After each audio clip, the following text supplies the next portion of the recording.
This is video number 13 now in our series on various topics in linear algebra. In this video, we're going to look at column space and row space and what determines the dimension of the column and row space of a matrix. We've been sort of progressing along here in our presentation of different facets of linear algebra. And if you just found us on YouTube, our videos might kind of be scattered all over the place. You can find the playlist if you go to the website. There we'll have all the videos there in their proper sequence. Because as we go along, you're going to hear us referring more and more frequently to some of the earlier videos that we've produced. Okay, for this video here, when we first began talking about matrices, we had them in equations like this, and we were trying to solve the simultaneous equation. And then, I think it was in video 10, we realized that another way of writing this set of equations is in this form, where we have the matrix A just composed of these columns, the coefficients in those columns, just like we made the augmented matrix, times a vector gives us another vector. Let's see what we mean here. To get the matrix A, then, we just simply take the coefficients of the x1s, the x2s, and the x3s, and here we have them. And then we say this is being multiplied now by x1, x2, x3, applying this vector x with 3 components, and that's equal to vector B with these 3 components. And we see, if we just do our matrix multiplication, this is identical to this. We go across and down, so we have x1 plus 2x2 plus x3 equals 3, same thing as what is up here. So this is just a different way of expressing these 3 simultaneous equations. Also, there's another way we can write this. It's not very practical, but it does demonstrate something for us. We could also write it in this form. We can call this a column vector, a column vector, a column vector, and we can say what we have here is we have x1 times this column vector, plus x2 times this column vector, plus x3 times this column vector. And notice what we have. We have here x1, 3x1, 2x1. Same as up here. Here we would have 2x2 minus x2, 3 times x2. Try to get this in better focus. Same as what we have right here. Here you would have x3 minus 3x3, 1x3. Same thing as what we have right here. Equals 3, negative 1, 4. This is not a very practical way of writing it. In textbooks, you're going to see it written more in this form, but this just demonstrates something. First of all, we solved this before, and we found, yes, this does have a unique solution. x1 equals 3, x2 equals negative 2, x3 equals 4. So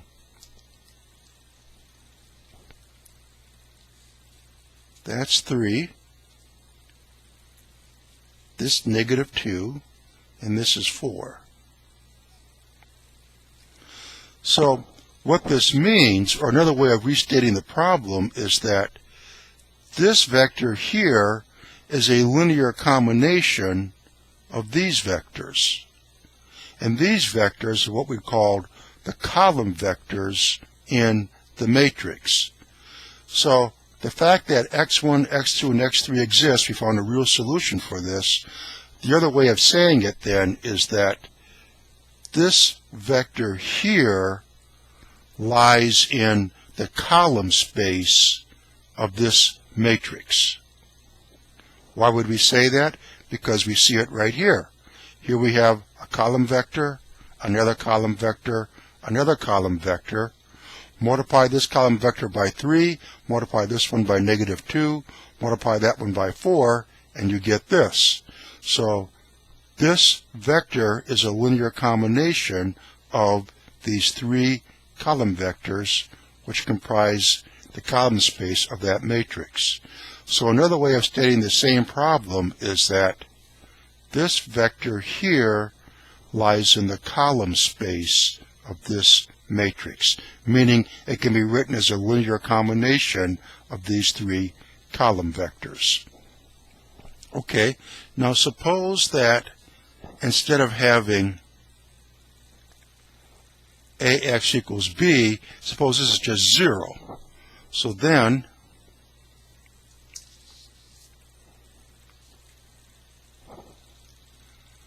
we have it here, AX equals 0, and here we wrote it out here in component form. Suppose A is a square matrix, it's an n by n matrix, so the first row, the second row, the third row, all the way down to the nth row, and this is times an x vector that has n components to it, x1, x2, x3, all the way down to xn, and that equals the 0 vector. And here, then, we have n number of zeros stacked one on top of the other. That would be the 0 vector. Now we're in n-dimensional space. Each vector has n components to it. Well, remember what we said before is that when we have it written like this, we could also write it out as x1 times this column vector plus x2 times this column vector plus x3 times this column vector. Obviously, we can do the same thing here. This column vector, or the first column in the matrix, we're calling that A1 with a hat over it. This second column in the matrix we're calling vector A2 with a hat over it. This third column in the matrix we're calling column vector A3, A with a hat over it, and so forth, all the way until we get to column N, AN with a hat over it. Okay, so now this can be rewritten as x1 times this column vector, we have it right here, plus x2 times this column vector, we have it written right here, x3 times this column vector, we have that written right here, and so forth, to finally get to xn times this column vector right here, and it has to equal 0. Okay, now it was in a previous video, I think it was video number 10, what we showed is that if A is a non-singular matrix, and we have that equation, the only way that that can be true is that has to be 0. That's the only thing that works for a non-singular matrix. So that means this has to be 0, this has to be 0, this has to be 0. All these x components have to be 0. And again, now we're talking specifically for a non-singular matrix. Okay, so we have x1 equals x2 equals x3 all the way down to xn equals 0. So for a non-singular matrix, it only has the trivial solution here. That has to be 0 in order to make this equation 0. All these x components have to be 0. But wait, look at what we have now. We have, this is a vector, the column vector here, another column vector, another column vector, n column vectors multiplied by coefficients set equal to 0, and we just stated the only way that can be 0 is this, all the coefficients have to be 0. Well, if you just watched the previous video, you know That's the definition for linear independence. So what it means is that for a non-singular matrix, all of its columns, if we want to write them as vectors, and that means all those column vectors are linearly independent. What else do we know about non-singular matrices? Well, in the previous videos we showed that for a non-singular matrix, it has only unique solutions. It has no free variables when you try to reduce it down to row echelon form, and its determinant is non-zero. And that's why in the last video we said, suppose that we have these three vectors, are they linearly independent? In other words, we have a constant times this plus a constant times this one plus a different constant times this one set equal to 0. And the only way that's going to be 0 is these all have to equal 0. Well, what we said in the last video was the easiest way to find it is take these three vectors and make a square matrix with them, and then take its determinant. If the determinant is non-zero, then these are linearly independent. We didn't explain why that is so, but we just explained it now. Because what happens is, as we just demonstrated, non-singular matrices have a column space that is composed of linearly independent vectors, and non-singular matrices have a determinant of non-zero. So that is why then you can see why this is true here. If this determinant in this case is 2, we figured out in the last video, then we know, okay, if this determinant is 2, then that means this is a non-singular matrix, and as we just demonstrated for non-singular matrices, all of its column vectors are linearly independent. Now, let's ask this question. All right, so we know then, since this determinant here is non-zero, this is non-singular, and these column vectors are linearly independent, what about the row vectors? If we had vectors 3, 1, 0, 2, 0, 1, 1, 1, minus 2, would the row vectors also be linearly independent? We'll answer that question in just a minute. First, let's take a look at this matrix. This is not a square matrix now. This is an m by n matrix.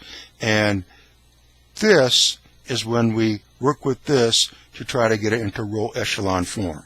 This is the expression that we end up with. Now, I think it was in video 4 when we first introduced the concept of lead variables and free variables, and we said we were going to use that concept repeatedly. And here it's going to surface again. Let's look at this reduced form. Where are the lead variables? Okay, here then we're saying this column here would be the x1 variable in some equation, x2, x3, x4, just like here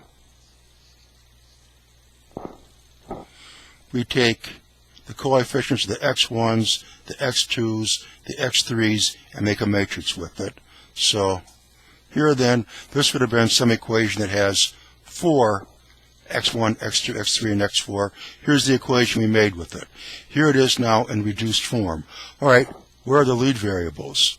Well, the first non-zero number that appears in this row here, that corresponds to x1, so x1 is a lead variable. Next, go to here. The first non-zero number is this one, and that corresponds to x3. So x3 is a lead variable. And those are all the lead variables we have.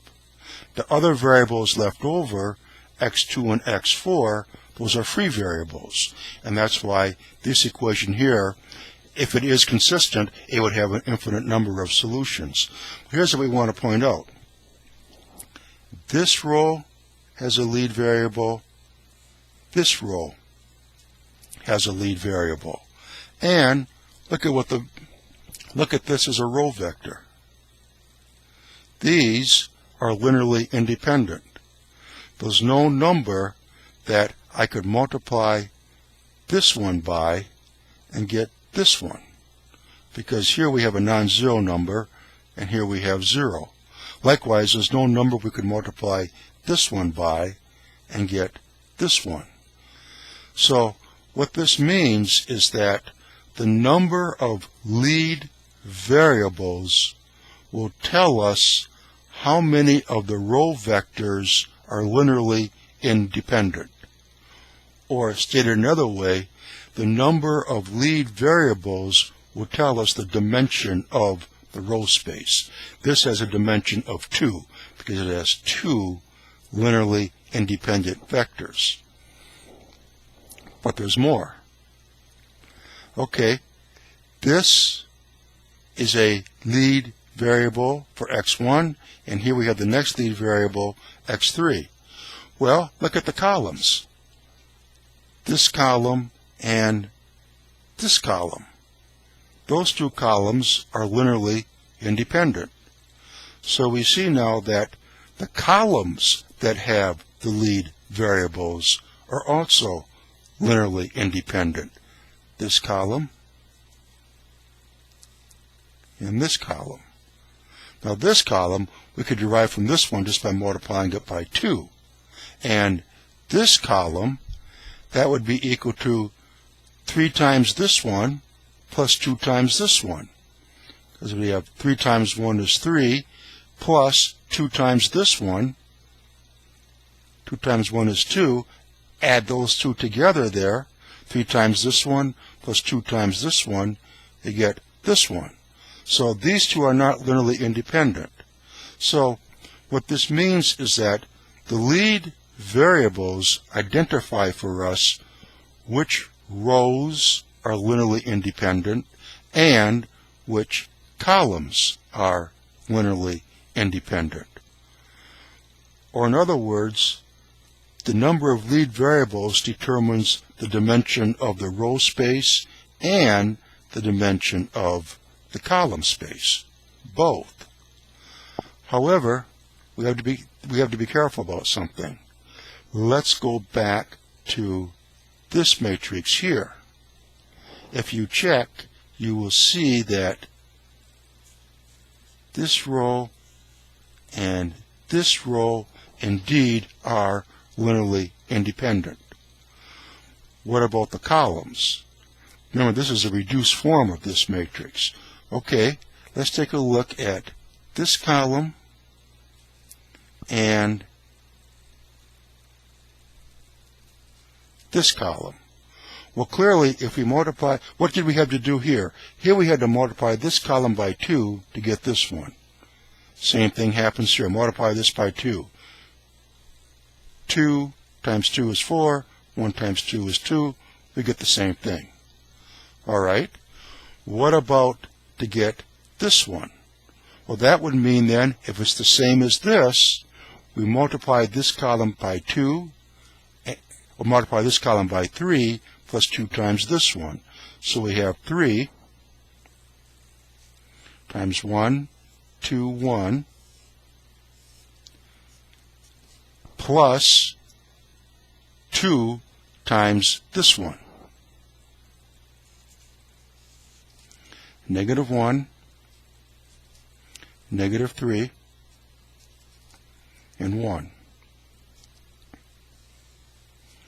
Okay, so here we have 3 minus 2, that's 1. Here we have 6 minus 6, that's 0. Here we have 3 plus 2, that's 5. So what we've demonstrated here is that these column vectors in our original matrix behave exactly like these column vectors. we have it in reduced echelon form, and we look for the lead variables tell us in the reduced echelon form which of these are linearly independent, and same thing for the original matrix. And that does it for the rows. So the dimension of the row space equals the dimension of the column space, and that number is the number of lead variables that you find in reduced echelon form. Now, if we have our non-singular matrix, this one here, all right, the dimension of the column space here is 3 because these are all linearly independent. Well, the dimension of the row space and the dimension of the column space are the same. So that means that, yes, these 3 rows here are also linearly independent. Okay, that's it for this video. Come back, join us for the next video, and we're going to look at the null space of a matrix.